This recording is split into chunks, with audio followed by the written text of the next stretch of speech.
প্রকাশ্যে ইনকিলাব মঞ্চের মুখপাত্র শরীফ ওসমান হাদীকে গুলি করে হত্যার ঘটনায় দেশজুড়ে রাজনৈতিক উত্তেজনা এখন তুঙ্গে।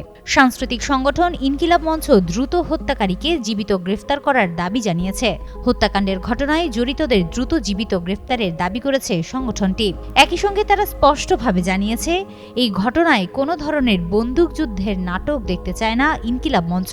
রোববার রাতে সামাজিক যোগাযোগ মাধ্যম ফেসবুকে ইনকিলাব মঞ্চের ভেরিফাইড পেজে দেওয়া এক পোস্টে এসব দাবি জানানো হয়। এর আগে ওসমান হাদীর হত্যাকাণ্ডের সঙ্গে জড়িতদের দ্রুত গ্রেফতারের দাবিতে বিক্ষোভ মিছিলের ঘোষণা দেয় সংগঠনটি। ঘোষিত কর্মসূচি অনুযায়ী সোমবার বিকাল ৩টায় শাহবাগের শহীদ চত্বর থেকে শহীদ মিনার পর্যন্ত এ বিক্ষোভ মিছিল অনুষ্ঠিত হওয়ার কথা রয়েছে।